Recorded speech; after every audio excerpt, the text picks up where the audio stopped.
안녕하세요, 채무자입니다.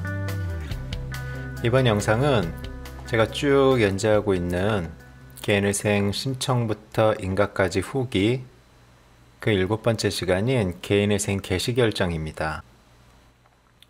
개인회생 개시결정이 뭔가 하면요, 여러분들이 이제 보통은 다 사무실을 끼고 하실 테니까 그 기준으로 이야기를 좀 드리자면, 법원에서 여러분이 사무실을 통해서 제출했던 그 여러분의 변제 계획안을 이제 승인을 했으니까 그 계획대로 여러분들이 성실히 잘 변제를 할 수 있는지 한번 보여주세요 라고 하는 일종의 시험 기간을 여러분에게 준 거라고 생각을 하세요. 그래서 여러분이 변제 계획대로 정해져 있는 날짜에 법원에다가 돈을 이제 변제금을 잘 내고, 그런 다음에 채권자 집회 법원에 한 번만 다녀오게 되면은 법원에서 최종 인가를 내주게 됩니다. 여러분이 개시결정이 나오게 되면은 더 이상의 서류 준비나 보정 같은 거 없이 일반적인 경우라고 하면은 사실상 여러분 사건은 이제 큰 산을 넘어서 이제 곧 종결 직전인 거예요. 최종 인가만 받으면 되는 거니까요. 그 이후에는 이 영상을 통해서 개인회생을 신청하셨던 한계 채무자 여러분들이 참 오랫동안 맘졸이면서 기다리던 개인회생 개시결정이 나오게 되면 여러분들이 법원으로부터 어떤 문서들을 받게 되고, 또 개시결정 이후엔 여러분이 무엇을 하면 되는지 이야기를 드릴 거예요. 시작하겠습니다. 이제 한계 채무자 여러분들이 변호사든 법무사든 통해서 보통 개인회생을 신청을 하게 됩니다. 이렇게 신청을 하게 되면은 여러분의 이제 대리인, 변호사나 법무사들이 여러분들의 서류들을 쭉 검토를 해가지고 중요한 서류들을 이제 작성을 하게 되거든요. 법원에 이제 제출하게 될. 그 중에서 이제 굉장히 중요한 게 변제 계획안이라는 걸 작성을 합니다, 이 사람들이. 그리고 이 변제 계획안에는 여러분의 재산, 소득, 채무, 그리고 변제금, 변제율 뭐 이런 여러 정보들이 이제 다 함축이 되어 있어요. 그러면 법원에서는 이 변제 계획안을 좀 보고 다른 서류들하고 이제 쭉 검토를 하고요. 회생위원이 법리적으로 맞고, 또한 이제 여러분의 그 변제 계획안에 대한 도덕성 여부도 판단을 합니다. 그런 다음에 그 변제 계획안을 그대로 인정을 해주든가 아니면 보정 공고를 통해서 변제 계획안을 수정하라고 합니다. 아마 성실한 채무자라고 하시면 심하게 변제율이 올라가거나 그런 일이 없을 테지만, 그러니까 이제 불성실 채무자 여러분이라고 하면 변제율이 많이 올라가거나 혹은 기각이 될 수도 있어요. 그리고 모든 개시든 기각이든 그 결정은 최종적으로는 이제 판사님이 하시는 거지만, 적어도 여러분의 변제율에 대해서는 회생위원이 결정을 한다고 봐도 됩니다. 그렇게 회생위원들이 여러분의 서류 검토를 이제 쭉 마치게 되면은 이 회생위원들은 여러분 사건에 대한 검토가 끝나는 대로 판사님에게 보고서를 올리게 돼요. 그 보고서를 근거로 이제 판사님이 결정을 하는 거예요. 개시결정을, 혹은 기각이든. 그리고 그 보고서가 회생위원회 개시결정 전 업무수행 결과 보고서라고 하는데요. 그 양식만 한번 잠깐 보고 갈게요. 여기 보면은 회생위원회 개시결정 전 업무수행 결과 보고서라고 있습니다. 여기 이제 제2조를 보게 되면은 회생위원회 업무수행 결과 보고서 작성이라고 나오는데요. 여기 읽어볼게요. 회생위원은 채무자의 재산 및 소득에 대한 조사가 완료된 경우 그로부터 2주 이내에 다음 각 호의 사항을 포함한 별지 1 업무수행 결과 보고서를 작성하여 판사에게 제출하여야 한다라고 써 있습니다. 그리고 그 내용들을 보게 되면은 뭐 채무자가 개인회생에 이르게 된 경위, 뭐 채권자 목록, 그다음에 채무자의 재산, 뭐 소득 이렇게 쭉 나와 있는데, 그 다음으로 이제 그 별지 업무수행 결과 보고서라는 걸 한번 좀 볼게요. 자, 이제 위에 보게 되면은 그 재판부 번호가 여기에 들어갈 거예요. 그래서 여러분이 뭐 503이면 503, 뭐 352면 52 이런 식으로요. 그래서 회생위원 업무수행 결과 보고서라는 걸 작성을 합니다. 거기에 이제 사건 번호가 들어가고 채무자 여러분 신청인 들어가는 거고, 그 다음에 대리인이 있을 경우엔 변호사 뭐 이름도 들어가고요. 이 내용들을 보게 되면은 위쪽에 이제 개인회생 신청에 이르게 된 경위, 여러분 개인회생 신청서하고 그 다음에 신청서랑 함께 첨부되는 이제 진술서. 그러니까 진술서도 판사님이 이제 볼 수도 있는 거겠죠. 예, 이렇게 판사님에게 같이 제출을 하는 거니까. 그 외에 여러분의 이제 그 개인회생 변제 계획안 회생위원회 쭉 검토한 다음에 여러 가지 내용들을 쭉 써가지고 보고서를 판사님에게 올리는 거예요.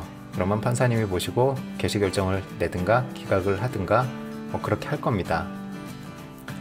참고로 이 업무수행 결과 보고서 같은 경우에는 여러분들이 이제 개인회생을 신청하게 되면 법원 어플을 통해서 늘 이제 그 여러분의 사건을 확인을 하실 텐데, 이 회생위원이 판사님한테 그 업무수행 결과 보고서를 올렸다라는 게 여러분의 법원 어플에는 나타나질 않습니다, 이게.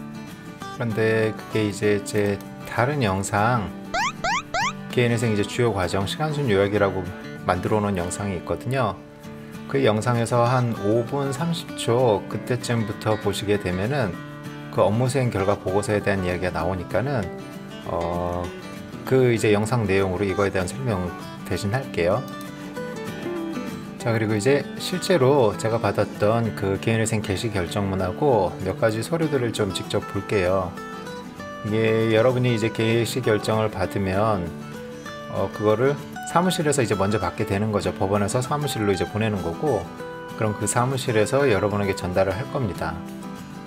근데 이제 그게 내용이 꽤 많더라고요. 개인회생 그 개시 결정문 말고 여러 가지 뭐 안내문이랑 그렇게 해서 대략 한 10여 페이지 정도 됐던 것 같은데, 그 내용들 중에서 중요한 부분들만 제가 여러분들께 함께 보여주면서 이야기를 좀 드리도록 할게요. 자, 이게 그 개시 결정문의 이제 표지예요. 여기 정본이라고 써 있고, 저는 이제 서울이니까 서울회생법원 나와 있는 거고, 여러분들은 뭐 각 신청했던 법원 이름이 나오겠죠. 자, 이제 중요한 부분이 이제 개시 결정문입니다. 주문을 선고합니다. 주문.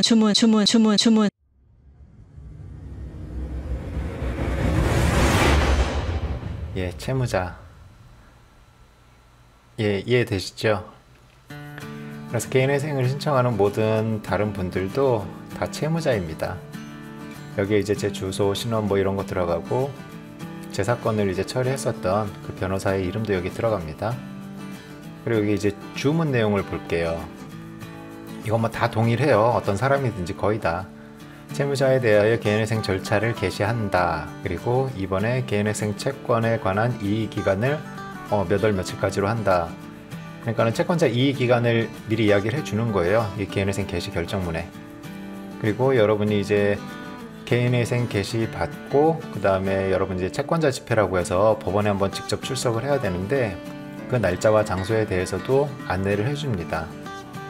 그리고 아래쪽에는 이유라고 해가지고 이 사건 신청은 이유 있으므로 채무자 회생 및 파산에 관한 법률 제596조에 의하여 주문과 같이 결정한다. 그리고 개시 결정 날짜, 그 다음에 판사님 이름, 그 다음에 도장 찍는 자리, 저렇게 나오게 돼요. 이제 그 제596조 이 법률은 사실 별거 없어가지고 따로 보지는 않을게요. 그리고 이제 다른 문서를 좀 보면요, 통지서라고 해가지고 일종의 안내문이에요. 여기 보게 되면은 여러분들이 이제 채권자 집회 나오게 되고, 다시 한번 그 안내문이 있고, 그 다음에 여러분들 변제금 납부를 이제 시작을 해야 된단 말이에요. 이 개시 결정문을 받았으면은. 그렇게 해서 한두 번 정도 납부를 하게 되면 채권자 집회 날짜 다가오고, 그럼 법원 출석하고, 그런 다음에 법원에서 인가를 내줄 거예요. 그리고 그렇게 개인회생 개시 결정이 나오게 되면은 여러분의 그 개인회생 절차 개시 결정 공고라고 해가지고 그 이제 각 여러분이 신청을 했던 법원에 회생 파산 공고 게시판에 가게 되면은 그 결정이 이제 인터넷에 떠 있게 돼요. 그래서 들어가게 되면 뭐 사건 번호 여러분 거 이제 검색해서 들어가게 되다 보면 이제 공고문이라고 떠 있는데, 이 공고문을 누르게 되면은 여러분의 그 개인회생 절차 개시에 대한 안내 문구가 또 이렇게 나오게 됩니다. 뭐 통지 문서에 나와 있는 내용하고 특별한 건 없고요, 다를 게 없고, 또 이렇게 나오게 돼요. 이거는 제 영상 이제 법원 공고 편을 보시면은 좀 이해가 될 겁니다. 자, 이제 가장 중요한 이야기 좀 드릴 건데요, 변제 계획안이라는 거예요. 사실상 여러분들이 개인회생 사무실에다가 이제 모든 진행을 다 맡기고, 여러분 이제 그 변제 계획안에 대한 정보를 잘 모르는 채로 사건이 이제 개시 날 때까지 모르는 경우가 많거든요. 그래서 제가 좀 직접 보여드리는 거예요. 이 양식 그대로 미리 알려주는 곳은 아마 거의 없는 것 같더라고요. 그냥 카톡으로 변제금 얼마인지랑 기간하고 이런 것 정도만 안내를 해주지 안 보여주는 것 같길래 제가 그냥 보여드리는 겁니다. 자, 여기 보시게 되면 이제 변제 계획안이라고 되어 있고 일부 뭐 좀 제가 좀 가릴 건 가렸습니다. 여기 보시게 되면은 변제 기간이 나와요. 변제 기간. 그래서 만약에 여러분이 36개월이면은 그 36개월 그 기간이 여기에 표시가 될 거고요.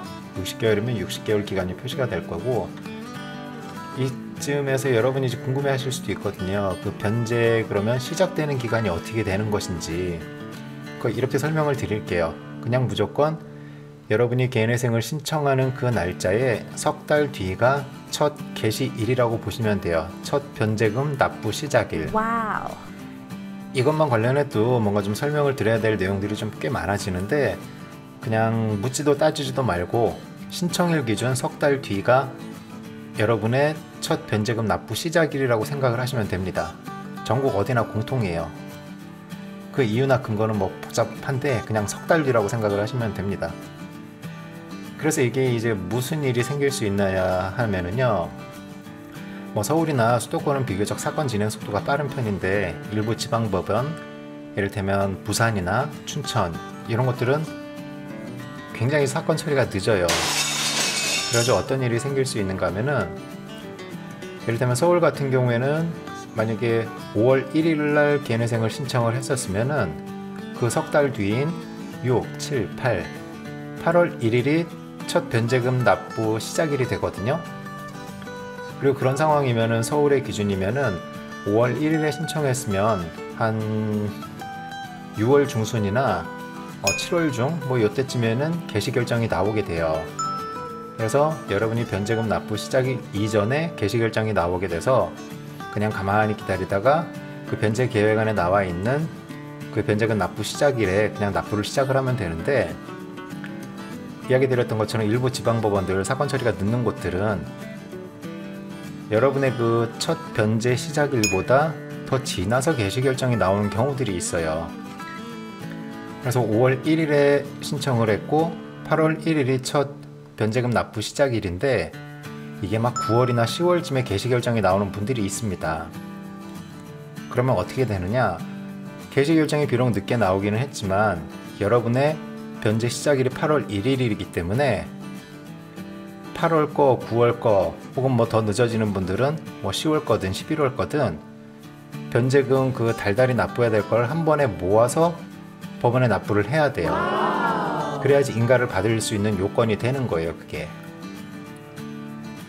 그렇기 때문에 여러분들이 개인회생 사무실들 상담을 해서 진행을 이렇게 하다 보면은 변제금 혹은 뭐 적립금을 모아두라는 이야기들을 그래서 하는 거예요. 왜냐면 여러분의 변제 시작일보다 개시 결정이 훨씬 늦게 나올 경우에는 한 번에 목돈으로 변제금 납부를 해야 되거든요. 이게 사람들에 따라서 이제 굉장히 난처할 수도 있어요. 왜냐면 한 번에 이제 목돈이니까 몇 달치를. 그래서 이제 그 부분은 잘 유념을 해 주셔야 되고, 그래서 이제 1번에 보면 이제 변제 계획, 변제 기간이 그렇게 나오는 거고, 그 외에 여기 보면은 여러분의 여러 가지 정보들, 개인회생 이제 서류 근거를 해서 작성했었던 그런 것들이 나오게 돼요. 이제 보통 이제 직장인인 경우에는 이제 위쪽에다가 이제 표시를 한 다음에 여러분 회사 이름이 들어갈 거고, 개인회생에 이제 근거가 되는 여러분의 소득 얼마인지가 여기 표시가 될 거고, 저 같은 경우 이제 영업소득자였기 때문에 두 번째 칸 여기에 표시를 하고, 그 다음에 그 제가 하고 있는 그 사업장 상호가 여기 들어가고, 그 다음에 소득이 똑같이 들어가죠.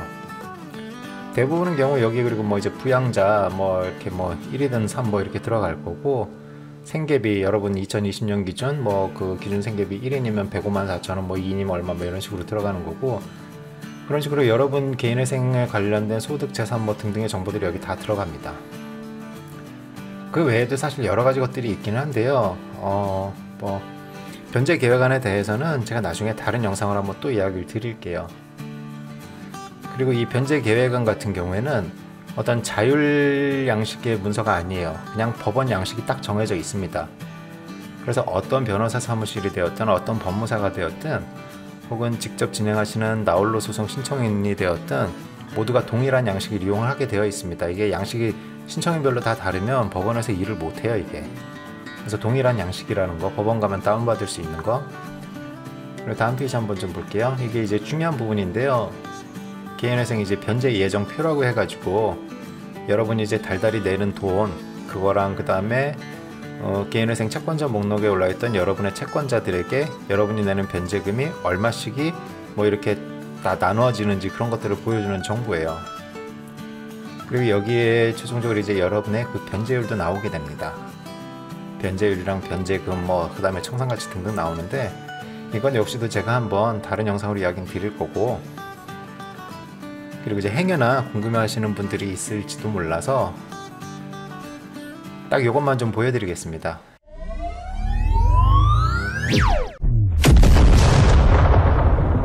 예, 저는 그렇게 받았습니다. 예, 15%로 저는 사건이 끝났던 사람이고요. 저 같은 경우는 사실 청산가치가 만약에 이제 더 낮았다라고 하면은 그보다 더 낮은 변제율 10%보다도 더 낮은 뭐 그런 정도 변제율도 도전을 해볼 법한 사람이었어요. 하지만은 청산가치가 어차피 이제 장애물이 되는 상황이었기 때문에 제 청산가치를 이제 보장의 원칙을 충족하는 최저선이 이제 15%였던 거예요. 그리고 저희 역시도 사실은 그렇기 때문에 36개월로 사건이 끝나지는 않았고요.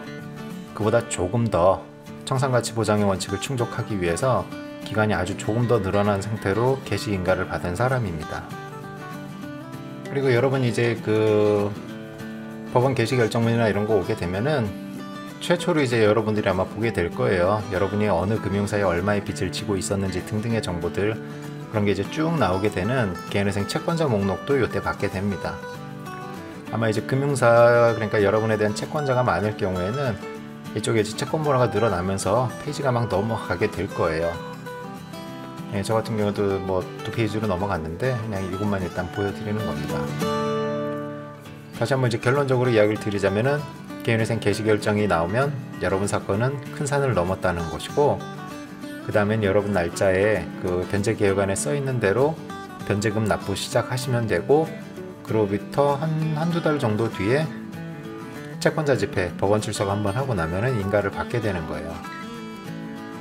그래서 오늘 이렇게 제 개인회생 신청부터 인가까지 7번째 시간 개시 결정이었고요. 다음번에는 이제 8번째로 채권자 집회로 돌아오겠습니다. 많이 힘드실 텐데 힘내시고요. 어떻게든 같이 살 길 찾아보면 좋겠습니다. 긴 영상이었을 텐데 봐주셔서 감사하고요. 다음에 뵙겠습니다. 힘내세요, 여러분.